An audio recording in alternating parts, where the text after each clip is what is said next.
I remember sitting in my car after a doctor's appointment thinking, like, how did I let this happen? Like, I'm an engineer. I solve problems for a living, but I couldn't solve my own body. I had a destroyed ankle, a bad knee. My hips kept screaming at me every morning, and my back pain just never went away. I couldn't run, I couldn't jump, and the weight just kept coming. And that was the day I decided that I'm going to stop treating my body like a willpower issue and start treating it like an engineering problem. I was trapped in a negative feedback loop. So I'd go on a diet, lose 5 pounds, then crash and burn and gain it all back. I felt like I lacked willpower, but that wasn't the real problem. It is a mindset glitch that years of terrible diet advice drilled into my head. When you look at it in reality, it's completely backwards.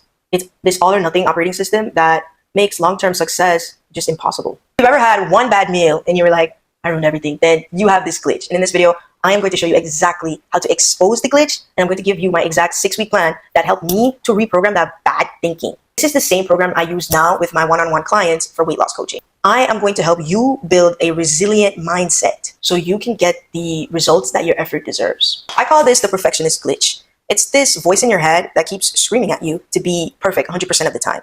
It's either you're on or you're off. You're either on the wagon or you're falling off a cliff. This isn't even just diet culture. It's a fundamental design flaw in how we think about our health. It's like we're taught to approach health in a way where we're looking at everything so binary. It's good versus bad, clean eating versus a cheat meal.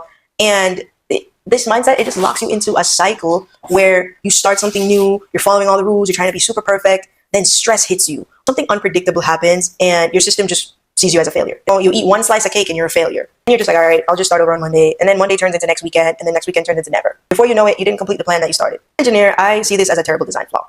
Like a system that breaks at the first sign of, like a mistake, or if, some stress is thrown at you, like if it just falls apart the first time you make a mistake, then I think that's a poorly designed system.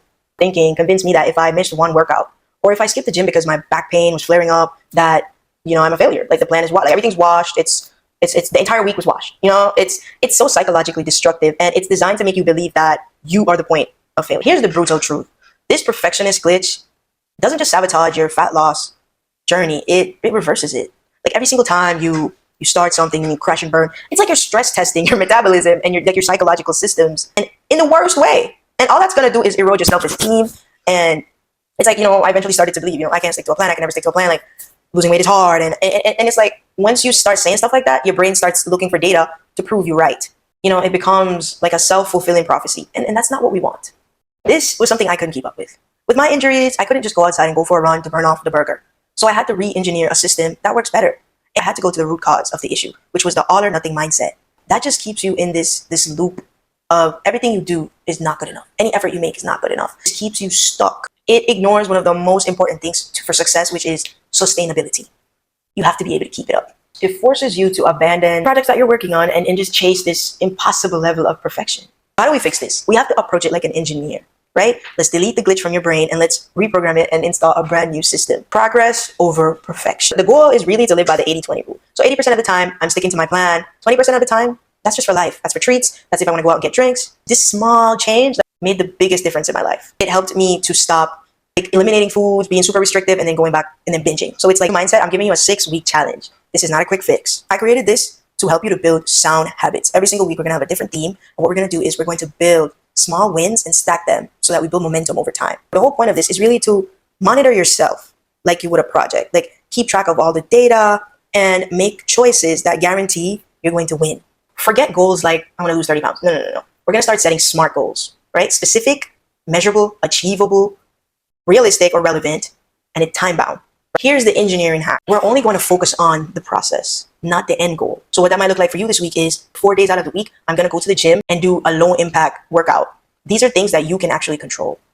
We are going to debug or limiting beliefs. When your brain tells you, serves you up like an error message and says, hey, you suck. Hey, you didn't do this right. I always fail. You're going to reframe it with every choice is a new opportunity to get better. Every choice is a new data point. Every choice is a new opportunity to get better. The first win. When you wake up in the morning for 5 minutes, just sit there and see yourself with more energy, see yourself with your clothes fitting better and moving with less pain. This is like you're priming your brain for success. You're priming your brain for what's to come. Start with a simple, low impact, full body workout. And we're going to repeat this 3 times per week. Again, body weight squats, I'm talking push-ups, sit-ups. If you need to do with the modified version, go right ahead and do that. This is about building a foundational habit. It's not about punishing your body. 2. All right, this week, we're going to collect better data, right? It's crazy how much overeating can happen just from not tracking your food. And the way to fix this is by practicing mindful eating. So no distractions while you're eating. You sit, you eat around a table with a fork, you chew slowly. Like things like this can help you to like differentiate between stress eating and emotional eating versus eating when you're actually hungry. Food is often used as a coping mechanism, right? Whether you're dealing with stress, work, boredom, it could be whatever. A lot of us eat to help us cope, right? So this week, your goal is to identify your emotional triggers. For me, it's stress, right? And also boredom. And try to find a healthy substitute for the thing that's causing you stress, or if it's boredom, maybe you can go outside, go for a walk. Maybe if you have a dog, maybe you need to meditate for 5 minutes. Find a healthy substitute. This is how you're gonna get your first win for week 2. You're gonna try the kitchen close method, right? So pick a time, maybe 2 to 3 hours before bed, where the kitchen closes. This is gonna help with the late night cravings week 3. You cannot run a complex project alone. You just can't do it alone. You need support, right? So week 3 is about building that support. And like as a veteran, as a girl who's lost weight, I understand how lonely it can be. This process can be. So what I want you to do this week is find a friend to build your project team, right? A friend, or find like an accountability group online, whatever it is. You can just tell somebody about your goals and find somebody that you can check in with. Data shows that just having that regular accountability and having support, it really increases the chances of you being successful. So this week, we're gonna have a new rule. We're gonna implement a reward system, right? So if you stick to your goals for the week, you get a reward. And the reward can be, maybe you buy yourself something new. Whatever your reward is, it just cannot be a food reward, okay? This is your first win for this week, okay? Okay, this sounds silly, but actually try it. It works. You're gonna try motivational mirror talks, right? So look at yourself in the mirror and tell yourself, hey, I'm proud of you. Hey, good effort this week. High five yourself in the mirror. A really good way to build like self-compassion. Real talk. Exercising while your body is broken is incredibly hard. It's incredibly difficult. And people don't really talk about this a lot, right? Workouts don't look like what you see on Instagram. Like I'm not chasing after a car. Like I'm not running. Like I'm not chasing after a car. I'm not running. I'm not jumping. I'm not doing anything super high impact. If I do hit workouts, it's on a bike, seated bike at the gym. My bad pain days. Like when, I have a lot of pain. Like sometimes those days, a walk on the beach is my workout for that day. Or, if it's a back day and my back is flaring up, I'm using resistance bands. I'm not lifting heavy that day, and it still counts. Like those days still count as a rep, or as, I hit my goals today. Even if it's just going for a walk. Like the key is don't let a pain day turn into like, all right, I quit today. I'm not doing anything today. I didn't let it stop me. Just showing up for yourself that day, you're in pain, whatever, just showing up for yourself. That's the rep that counts. Around week 4, this is where I went full engineering mode. Full engineering mode, because you can't fix a system if you don't actually know what's going on, if you don't measure anything, right? So you really have to track your food and track your exercise. Keep your exercise log and keep a food log. It's not about judgment, it's just data collection, right? You need the data so that you can see where in your system you need to improve, right? You buy some cookies, and instead of eating 1 cookie, it turns into all 4 cookies, right? So things like that we want to track. So what I did is I track my meals, I track my exercise, I track my steps. I also keep a log of my pain levels and my energy. It's not to be obsessive, but it's more so to just collect data, because like data removes the emotion out of it and removes the fear out of it. When I stop saying like, oh, I feel like I'm failing, and you start looking at actual numbers, it changes things.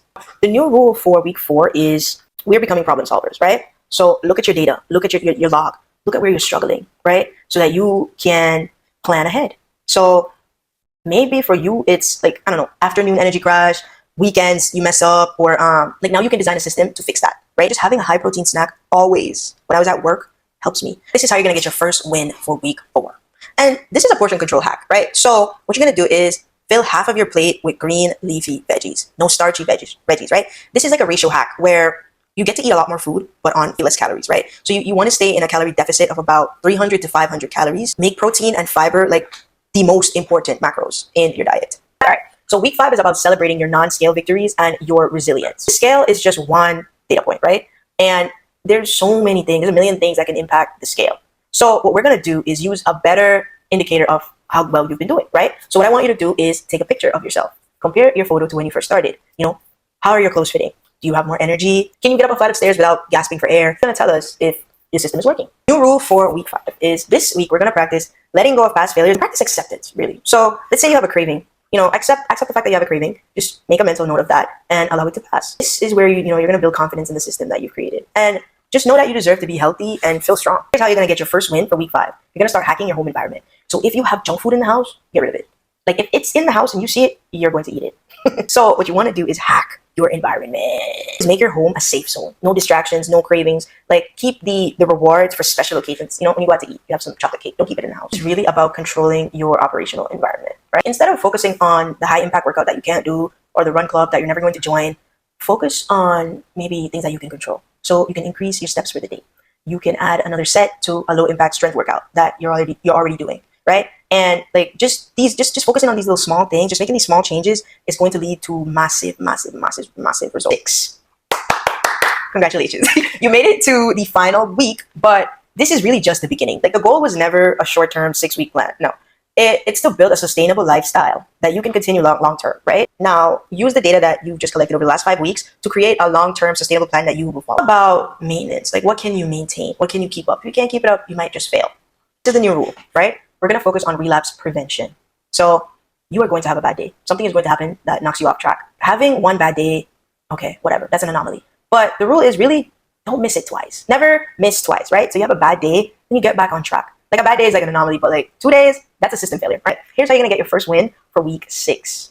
You're going to schedule self-care into your week. What it look like is you spending some time in nature. For me, it's spending time in nature, going swimming, snorkeling, or spending time with my dog. On these days, like I don't do anything productive. Like no, just time to really recharge your body and your mind, especially your mind. You need it. I believe a healthy life is a holistic system. It's not just diet and exercise. Here's what I want to leave you with. I'm a disabled veteran. I can't run.